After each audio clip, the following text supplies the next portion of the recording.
So we start off by talking about Singapore and saying Singapore is considered to be one of the most modern cities in the world. I've not been, but I've heard it's very modern, fancy, got everything connected up. Absolutely. A lot of new buildings, a lot of new technology. They're always putting up giant hotels and they got wonderful clever transport systems all for that people. kind of stuff. It's a city that's really grown a lot in the last just 20 or 30 years. But as the article says, however, there is another side to this island nation that many people aren't aware of. Yes, absolutely. Singapore there is described as an island nation. It's a country on an island, basically. You all probably know that Singapore is quite small, but what we think of as the city is just one part of the island of Singapore, which is quite a bit larger. This is something that you might or might not be aware of, all right? This adjective, to be aware, is spelled A-W-A-R-E, aware. Basically, to be aware is to know about something, to know it's there. If you read the news, you're aware of what's going on in the world. If you look at your Facebook feed a lot, you'll probably be very aware of what your friends are doing, what they're talking about. It just means you know about it. This is information that you have heard. It's in your brain in case you need it. For example, it's Michelle's birthday today. Huh? I wasn't aware of that. Me neither. I didn't know that. Didn't know. Yes, we often use the preposition of to be aware of something. So we see here that Singapore is also home to over 40,000 different species of animals. 40,000? 40,000. 4,000 would have surprised me, but 40,000? Maybe a lot of them, insects, birds, fish are all included in that. That's true. So wow, but still, that's a big number. It's a lot, island. Now, if we say something is home to something else, we mean a place is where these things live, so A is home to B, B lives in A. That easy. And here we're talking about species. Yes, a species, it's basically a kind of animal, all right? These animals are different from other types of animals. They can reproduce with themselves, so mommy animal and daddy animal can make baby animal. But if mommy animal meets a daddy animal from another species, that probably won't work. Right? You couldn't have a lion and a shark making babies. But if they could, they'd be amazing. That would be awesome, but also terrifying. But anyway, so we talk about tigers, lions, cheetahs, leopards. These are all different species of big cats. All right? They're all different types of animals. So we're now talking about the actual show because this is an Animal Planet show. Animal Planet's latest show, Wild City, uses high-tech cameras to show the hidden lives of these creatures that live right next to the big city.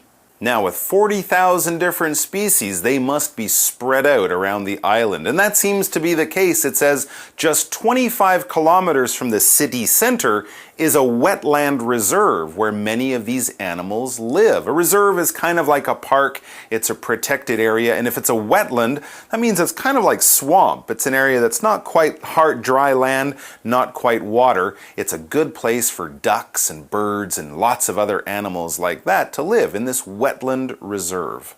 Now, in that last sentence, we saw that these wetlands are where many animals live, okay? We've used there a where clause, subject and verb, and then either a noun or a pronoun, okay? Here's another example of how we can use this kind of clause. This is the home where I grew up as a child.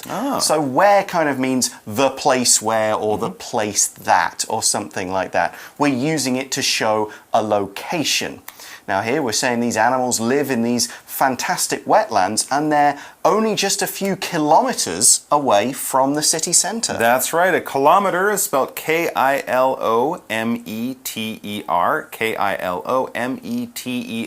It's a noun. A kilometer is a unit of measurement. We measure distances or how far away things are using kilometers. It's quite a large distance.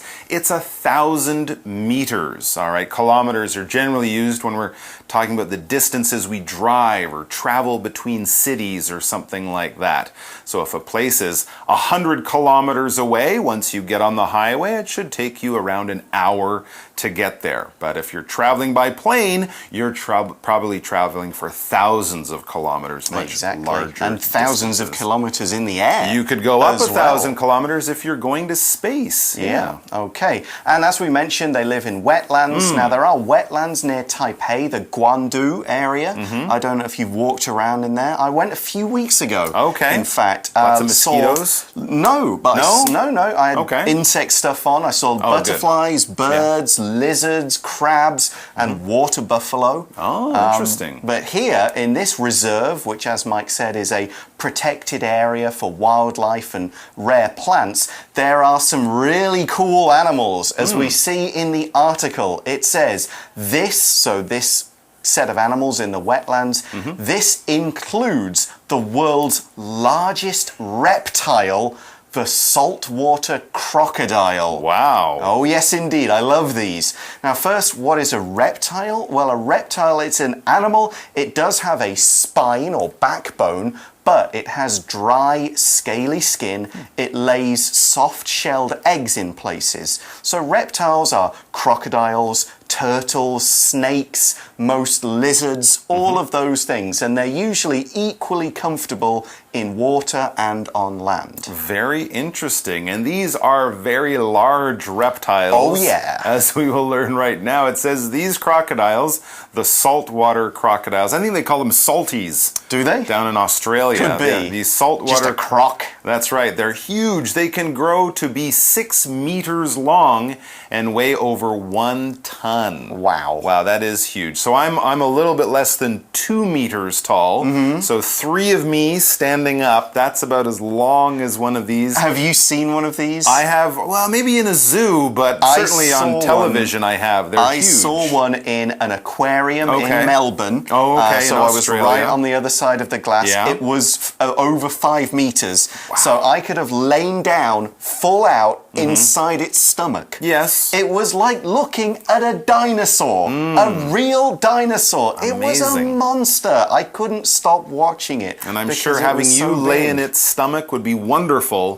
for the crocodile. He would be quite happy with that situation. It was a she. Wow, there you go. And they're very heavy too. It says they weigh over 1 ton. A ton. Now, this is another unit of measurement, like we just talked about kilometers. Now we're talking about tons. Now, there are different kinds of tons. A metric ton is 1,000 kilograms. It's like gram, kilogram, ton, always going up in thousands, stuff like that. In some other parts of the world, they use the word ton, or sometimes spelled T-O-N-N-E instead of T-O-N, and it's just over 1,000 kilograms. It's using an older system of measurements, but basically, for you guys, ton, T-O-N, is going to be 1,000 kilograms. Here's an example sentence. This special elevator can carry around 2 tons of goods. Wow. So 2,000 kg, which is more than most elevators, so it's probably a special one you get, you know, at a ship port when it's taking stuff off ships and so on. It's about the weight of a small truck or something like that. Or one of these big crocodiles. That's right. There you go. 2 crocodiles in the elevator only, please. All right, let's move down and find out what these saltwater crocodiles do when they're not scaring me. It says they spend most of their lives alone, searching for food, and will attack anything that invades their turf. Aw, isn't that sweet? No, that's kind of scary. Yes, they're very, very big. They live alone, so they're not kind of a family animal like lions might live in a group or dogs live in a group. No, they live on their own. They're very independent. They go searching for food most of the time because they're very big. They need a lot of food, and they're not picky. They will eat almost anything, especially anything that invades their turf. Crocodiles, like many other animals, will have turf or a territory, an area of the land or of the forest or whatever, the wetlands, that's kind of theirs. This is where I hang out. This is my neighborhood. This is my home. And if you come into my home without being invited, you are invading my home. That's what this verb means. To invade is basically to go into a place, often with force or, in a sort of angry or aggressive way when you haven't been asked to come in. We often use this when talking about wars, right? Wars start when one country invades the other country. They didn't get asked to come in to help out or to go to the Olympics or something. They go in with their army and they say, right, we're here, we're taking over.